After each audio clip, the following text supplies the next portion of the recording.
वैसे पूरी 9वीं शताब्दी अगर किसी के नाम रही तो वो थे सम्राट मिहिर भोज। उन्होंने न सिर्फ अरब के मुस्लिम आक्रांताओं को रोका बल्कि भारत को फिर से एक करने में बड़ी भूमिका निभाई। उनकी जयंती के अवसर पर 22 सितंबर 2021 को दादरी में उत्तर प्रदेश के मुख्यमंत्री योगी आदित्यनाथ ने उनकी प्रतिमा का अनावरण किया था। इसके बाद से ही ये बहस चालू हो गई है कि मिहिर भोज गुर्जर थे या फिर राजपूत सम्राट। इस मामले में राजपूत संगठन खासे सक्रिय है। भाजपा के प्रति उनमें से कई आक्रोशित भी है। मिहिर भोज की प्रतिमा के अनावरण से पहले पोस्टरों पर उन्हें गुर्जर सम्राट बताए जाने पर यह आक्रोश सड़कों पर खुलकर सामने आया। उत्तर प्रदेश में विधानसभा चुनाव भी होने हैं, ऐसे में ये मुद्दा और भी संवेदनशील हो गया है। इस वीडियो में हम बात करेंगे कि आदि वराह के नाम से सिंहासन को सुशोभित करने वाले मिहिर भोज को राजपूत बताए जाने के पीछे समकालीन इतिहास में इसके बारे में कुछ है या नहीं। शिव भक्त मिहिर भोज, जिन्हें अरब के यात्री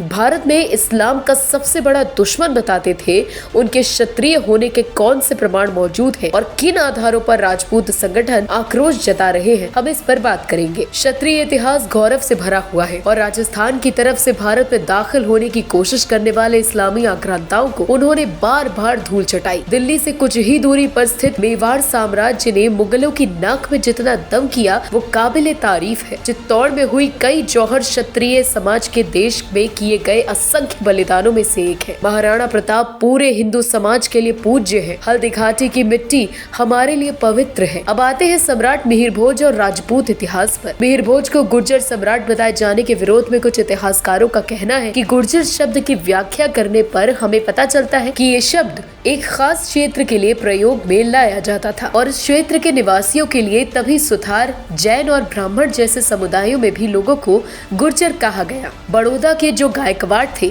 उन्हें मराठा होने के बावजूद गुर्जर नरेश कहा गया। आज भी प्रतिहार वंश का क्षत्रिय समाज मौजूद है। भीनमाल, उज्जैन और कन्नौज पर इन्हीं के पूर्वजों ने शासन किया था, ऐसा माना जाता है। ये भी कहा जा रहा है कि राजस्थान और गुजरात के कुछ इलाकों को ही गुर्जर देश कहा जाता था, पूरे भारत को नहीं। गुर्जर का अर्थ गुजराती या गुर्जर देश में निवास करने वाले के रूप में भी किया जाता रहा है। गलक्का के शिलालेख में लिखा है कि नागभट्ट ने गुर्जरों को हराया था जो अब तक अजय थे। इन तर्कों के आधार पर सवाल पूछा जा सकता है कि जब बागपट गुर्जर थे तो उन्होंने गुर्जरों को कैसे हरा दिया। नागभट्ट के वंश में ही मिहिर भोज का जन्म हुआ था।